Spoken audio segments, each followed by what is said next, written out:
ҳайати корӣ қаблан аз раванди тасмиму иқдомоти башардӯстонаи бархе аз собиқ муҳоҷирони ноҳияи қубодиён ки дар мавриди таъмири муассисаҳои таълимии рақами 54 ва 4 ҷамоати деҳоти Носири Хусрав саҳмгузор буданд дидан карданд. Ин гурӯҳи ҷавонон ки зиёда аз 1 сол мешавад бо сабаби хуруҷи бемории COVID-19 натавонистанд ба сафари меҳнатӣ раванд, аз фурсати муносиб истифода бурда чун нишони ватандорӣ дар партави иҷрои лоиҳаи ҳамгироии муҳоҷирони бозгашта бо назардошти талабот қисман бинои муассисаҳои болозикро рангубор намуда ба таъмиру барқарорсозии мизу курсиҳо ва дару тирезаҳои таъмирталаб ва дар умум ба ободонии муҳити муассисаҳо машғули кор буданд.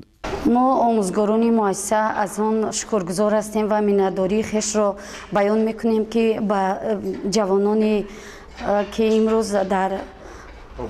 дар ободонии муассиса саҳми худро гузошта истоданд ва миннатдории худро баён мекунем ки фарзандони ин муассиса, хонандагони ин муассиса аз ин баъд дар як шароити хеле хуб таҳсил мекунанд ва мо омӯзгорон кӯшиш менамоем ки шогирдони худро дар як рӯҳияи баланд ва сатҳи дониши баланд тарбия намоем.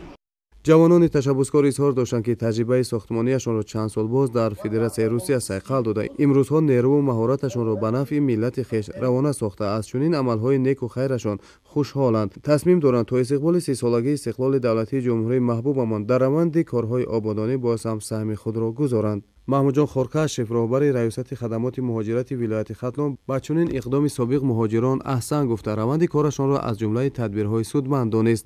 Афзуд ки ободии ҳар як гӯшаи диёр ва дар мавриди талаботи ниёзи мардумро овардан ба корҳои созандагӣ нишони ватандорист. ҷараёни суҳбат марбут ба масъалаи моҳияти муҳоҷирати меҳнатӣ маълумоти муфассал дода оид ба ҳимояи манфиатҳои ҳуқуқиву иҷтимоии муҳоҷирон дар хориҷи кишвар суханронӣ кард. Аз талаботҳои қонунҳои дахлдору амалкунандаи муҳоҷирон дар хориҷи кишвар ёдрас шуда бо мақсади эътибору нуфуз, маҳбубияту болоравии мақоми муҳоҷирон дар хориҷа тавсияҳои судманд дод. ҷараёни мулоқот сокинони ноҳияи Қубодиён ба саволҳои худ посух гирифта дархост карданд ки чунин вохӯриҳо минбаъд низ гузаронида шавад. Сипас аз ҷониби намояндагони созмони байналмилалии муҳоҷират ба собиқ муҳоҷироне ки дар анҷом додани чунин амалҳои хайр саҳмгузорӣ карданд чун нишони қадрдонӣ тӯҳфаҳо тақдим гардид. дар идомаи сафар ҳайати кории саҳми собиқ муҳоҷирони меҳнатиро дар мавриди вусъати корҳои ободониву созандагии ноҳияи шаҳри Туз дида намуданд. Инҷо низ бархе аз ташаббускорони ихтиёрӣ бо хоҳишу самимияти хос ва эҳсоси баланди масъулиятшиносиву ватандорӣ ба таъмири ҷории муассисаи таълимии рақами 2 ҷамоати деҳоти Худойназар Холматов ва бинои ҷамоати деҳоти Обшорон машғул буданд. мулоқоти намояндагон бо ин табақаи ташаббускори ҷомеа таъсирбахш баргузор шуд.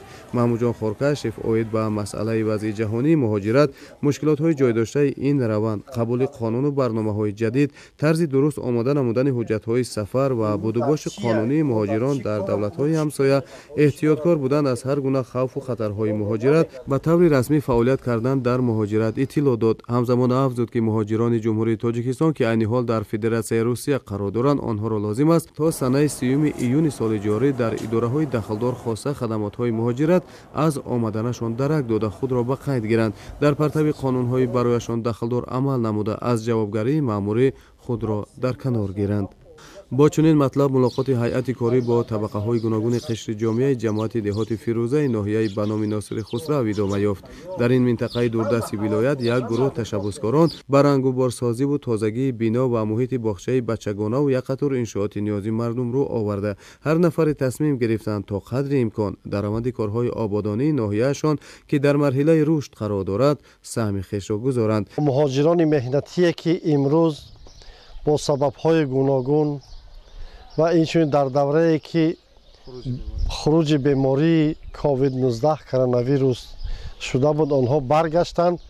мо ба онҳо вохӯрӣ ташкил кардем ва имрӯз саҳми муҳоҷирони баргашта имрӯз дар шаҳру ноҳияҳои худашон, дар минтақаҳои худашон бо ташаббуси созмони байналмилалии муҳоҷират чӣ кор кардан, мо бо онҳо аз наздик бо онҳо шиносоӣ пайдо кардем ва дидем ки дар ҳақиқат ҳам مهاجران بازگشته امروز سهم خودشان را گذاشته ایستادند. намояндагон бо баррасии як қатор мавзӯъҳои рӯз аз ҷумла марбут ба мавзӯи муҳоҷирати экологии дохилӣ ва муҳоҷирати меҳнатӣ ки ба хориҷи кишвар сафар менамоянд суҳбат ороста бо назардошти ниёзмандии ҷомъият дастуру маслиҳатҳои судманд доданд.